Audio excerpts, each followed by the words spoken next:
কালি এখন মেটচ আছিল, অত্যন্ত ৰোমাঞ্চকৰ মেটচ হয়, একদম থ্ৰিলাৰ বুলি ক'ব পাৰি, নেইল বাইটিং ফিনিছ হৈছে।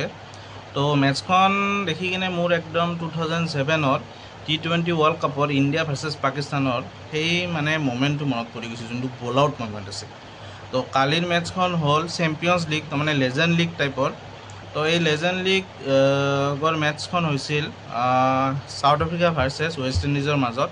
তো দুয়োটা টিমৰে ডাঙৰ ডাঙৰ লেজেণ্ড খেলিছে, যেনেকৈ ক্ৰিছ গেইল হওক, J P Duminy, A B de Villiers বা ডিজে ব্ৰাভো এনেকুৱা ধৰণৰ প্লেয়াৰ খেলিছিল।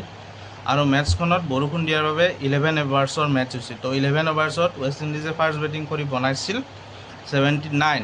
তো তাৰপিছত চাউথ আফ্ৰিকাই ছেকেণ্ড বেটিং কৰি যেতিয়া টাই হ'ল, তো মেটচখন বল আউটলৈ গ'ল। বল আউট মানে এনেকৈ থ্ৰ' কৰি কিনে পাঁচবাৰ চান্স দিয়া হয়, 5টা প্লেয়াৰে ষ্টাম্পত হিট কৰিব লাগে, যাৰ বেছি হিট থাকিব সিয়ে উইনাৰ হ'ব। তো ৱেষ্ট ইণ্ডিজে চাউথ আফ্ৰিকাই ফাৰ্ষ্টতে বল আউট কৰে।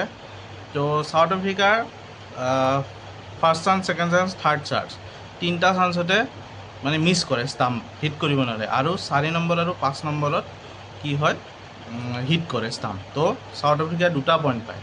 এতিয়া আহিল বল আউট কৰিব ৱেষ্ট ইণ্ডিজ। তো ৱেষ্ট ইণ্ডিজৰ কি হ'ল, প্ৰথম 3টা ৱেষ্ট ইণ্ডিজৰ একদম অলপৰ কাৰণে ষ্টাম্পত মিছ হৈ যায়। তো এতিয়া ৱেষ্ট ইণ্ডিজৰ হাতত আছে 2টা চান্স, আৰু এই দুটাত যদি 2টা চান্স হিট কৰিব পাৰে, তেতিয়াহে ৱেষ্ট ইণ্ডিজে আকৌ চান্স পাব বা মেটচখন আৰু আগুৱাই যাব।